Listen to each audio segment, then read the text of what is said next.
It was around 50 years ago. It was a cold, cold, cold winter, and it was one of the coldest winters we had for a long time, and also we were not going to see such a cold winter anymore. But of course, that we didn't know. During that time, I was living in the south of Holland in a city what's called Os.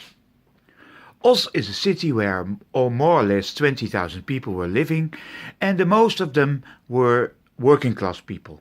There were some management people living there, and maybe also a few middle class, like teachers or job holders, but the most of the people were working class people. And like everywhere in Holland during that time, when the newcomers came, the ones who were doing our dirty jobs, the people from Turkey and Morocco, for example, we didn't like that very much. That's why we called them guest workers, because we wanted them to leave when the work was finished. Of course, nobody spoke about it, because we were a liberal, open-minded country, but a matter of fact, we were not really like that. Anyhow, during that time, the winter was so strong. It was minus 10 degrees, and my mother brought us to the school and catch us from school because we were living in a new district. Now the district is part of the city, but during that time it was separately from the city. It was 5 kilometers from the city. And there's a long road from the city to that new district, one road, and there were no trees. And at that moment there was a snowstorm, a huge snowstorm. My mother is not the best driver in the world, and because normally my father drives, but she came to catch us from the school, and she was quite nervous. She said, don't talk too much, because we were always talking in the car. Don't talk too much, I have to concentrate, because this is really, really difficult to drive. And of course, you couldn't see much. You could see a few meters distance, and that was that, but there was also practically nobody on the street. So my mother was very much concentrated when she went out of the city, Os, to the new district. And there she saw an old man walking. He bowed to the front, and he had 2 bags with him, shopping bags. And he was fighting against the wind, against the storm.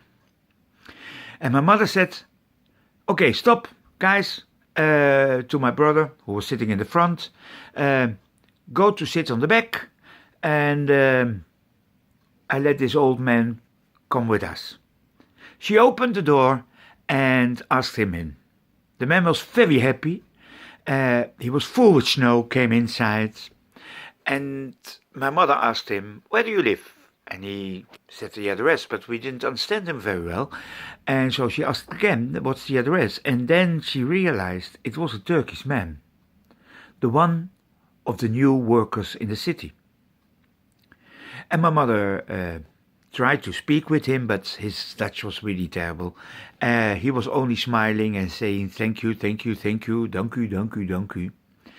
And we brought the man back home.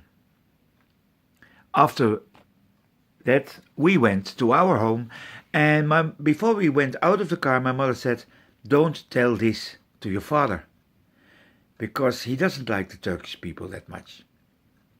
And we went in our house, and we didn't say anything. And this was typically my mother. She warned us not to tell, and what did she do herself? She went to my father and said, it's a strong winter now. And my father said, yeah. My God, I couldn't see anything. I could see only 2 meters in front of the car. Ooh, I was really terrified. My father said, you see, you can do it. Don't worry. And my father was a little bit proud about his wife. And then she said, I saw an old man walking in the beginning of the street. And I thought, you cannot let an old man walk in the street. And my father said, no, of course not. Did you take him in the car? And my mother said, yes. Yeah, that's good, because more people should do that, my father said. We have to take care about each other. And my mother agreed. And then she said, yeah, we brought him back home, and he was so happy, and because he couldn't speak, that's good Dutch. And my father said, he couldn't speak that good Dutch. No, he couldn't speak that good Dutch. He's from Turkey. And but he was saying so many times, thank you, thank you, thank you, thank you, thank you, thank you. So I think I did a good job. Don't you think so? And my father was thinking, and he said, yeah, all people are equal. It doesn't matter where they come from. Nobody should walk against a snowstorm.